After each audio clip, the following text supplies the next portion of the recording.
Hello, how are ya? Chef Kennedy here, and welcome to my new mini-series, Creating Magic, where I take you step by step to create one epic meal. This month we're working on how to build a cheese plate. Each week I'll show you a new element to create a beautiful cheese plate to share with friends or enjoy alone.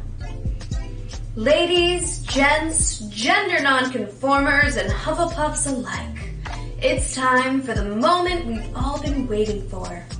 I know, you're on the edge of your seat, waiting on pins and needles. The controversial topic that separates the vegetarians from the vegans, that's right, you guessed it, probably from the title, vegan cheese. In the Dark Ages, vegans worldwide would suffer in silence as they slapped boiled potatoes between two tortillas and called it a quesadilla. Vegan cheese is an oxymoron in itself, am I right?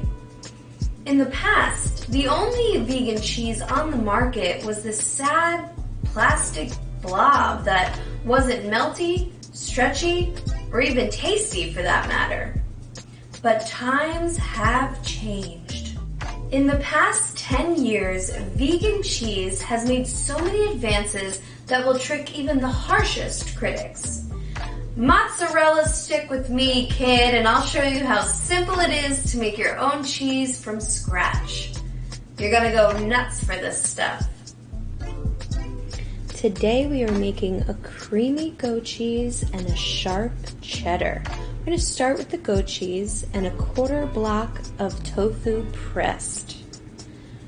1 teaspoon of salt, 3 tablespoons of melted coconut oil, 2 tablespoons of extra virgin olive oil, 2 tablespoons of nutritional yeast, a half a cup of almond flour, a quarter cup of coconut milk, and the juice of half of a lemon.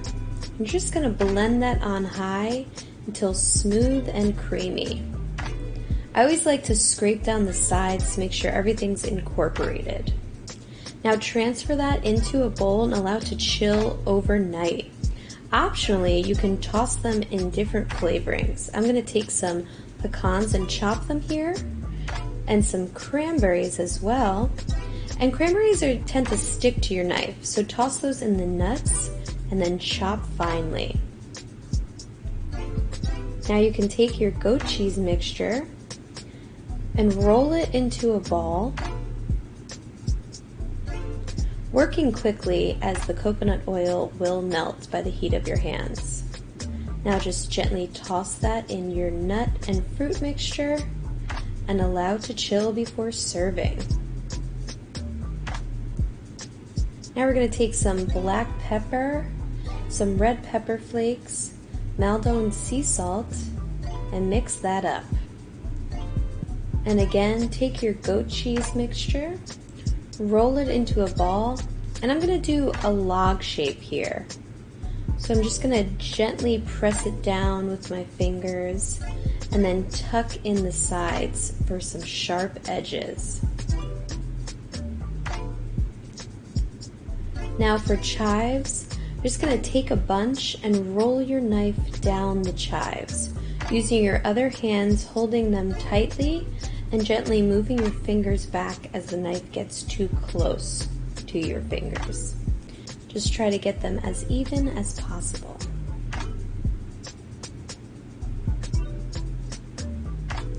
Now take your goat cheese, roll it into a ball, and gently roll into the herbs. Going for a different shape here as well, so I'm just patting that down gently. Allow it to chill for an hour before serving. Now for a dance break.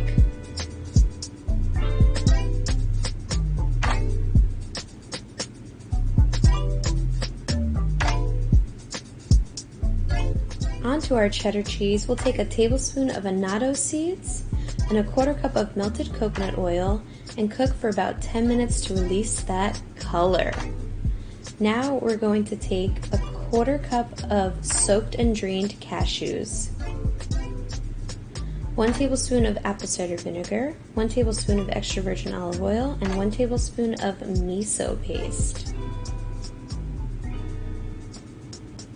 1/4 cup of nutritional yeast, 1 teaspoon of salt, and a 1/2 cup of non-dairy yogurt. Now you're going to drain your annatto seeds, and we're going to blend that on high until our cashews are completely broken down. Now that that's nice, smooth, and creamy, we're going to add in 2 tablespoons of potato starch. Blend on high. Now for our agar mixture, we're going to take 3/4 cups of non-dairy milk, a 1/2 cup of water, and 1 tablespoon of agar powder. And you're just going to whisk this continuously for about 10 to 12 minutes until it thickens up nicely. I always like to take a cold spoon and test that it sets completely. Now add that into your cheese mixture and blend again on high. So thick. Now we're going to add that back into the pot. We're going to cook it on medium heat for 5 minutes. This is going to cook off the potato starch. Now that that is nice and thick, we're going to transfer it into molds. I'm using glass molds here. You could use any shape you would like. Now I'm just going to tap out any bubbles that may have formed. And you'll want to allow these to chill for about 3 hours before serving. You could take a small plate. Once it is cooled, turn it over and gently give a tap to your cheese. Wow, look at that. So nice and sliceable. This would be great on a burger, or maybe in some mac and cheese, or of course on a gorgeous cheese plate. You could even eat it alone. Okay, so here we have our cheeses. We have our goat cheese. I rolled 1 in pecan cranberry, black pepper, red pepper flakes with some flaky sea salt, and some chives. Then we also have our sharp cheddar moment, and it's time for the taste test. I'm only gonna try one of these since they are similar. Let's do the pecan and cranberry.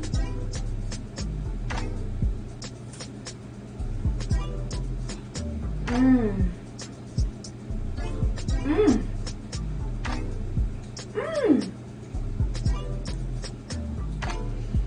I love the texture of the pecans against the sweetness of the cranberry, and then that tart, creamy goat cheese. Oh, just takes me there. Now for our sharp cheddar.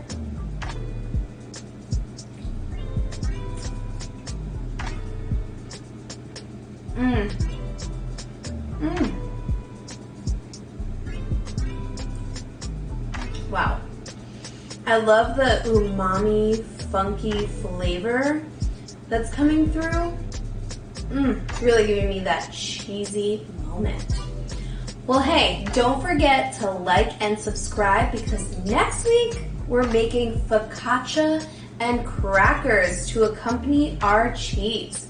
And the following week, if you think this looks good, wait till you see the beauty that we create with the most epic cheese plate you ever did see. And I'll go into some store-bought vegan cheeses if you are not into making your own vegan cheese. Thanks so much for watching. Chef Kennedy out!